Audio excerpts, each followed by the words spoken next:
Good. And then when it comes to character, because you're talking about writing and some of that, like how'd you Mhm. dive into some of these characters and which ones were harder to write or which ones spoke to you easier, I guess. Talk a little bit about that. Yeah, all my characters come to me and speak to me in different ways, and some of them are harder to tune into.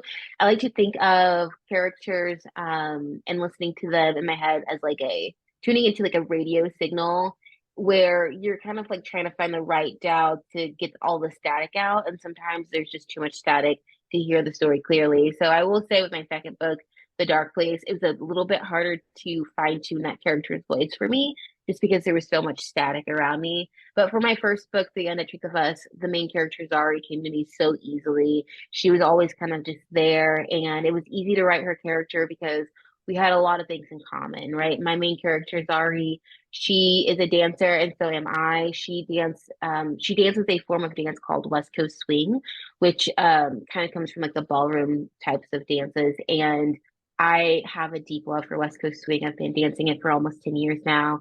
And so it was super easy to know that like this is something that she does. This is something that her mother did. And so it was kind of like a familial thing for them. And Zaria was also on a journey of finding herself, which I kind of find myself always on a journey of finding myself because we're always growing and we're always changing. And so I love coming of age stories. And all my books that I write have a coming of age story in them because I feel like they hold so much justice. And they're also very like satisfactory for me. It's a good satisfying read when you can read a character and see their journey from start to ending. So that is kind of how I got Zari's character for my second book.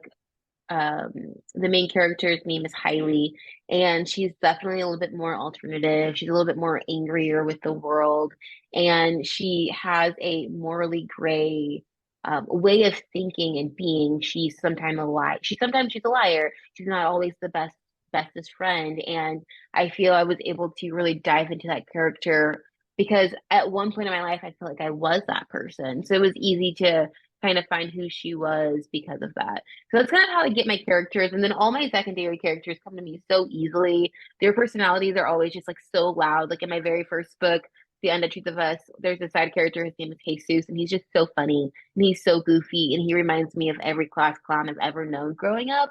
And it was just easy tapping into that. The love interests in my stories are always a little bit harder because I'm really trying to like figure them out. And I've always felt like having a love interest in real life, they're always harder to tap into because you don't know them.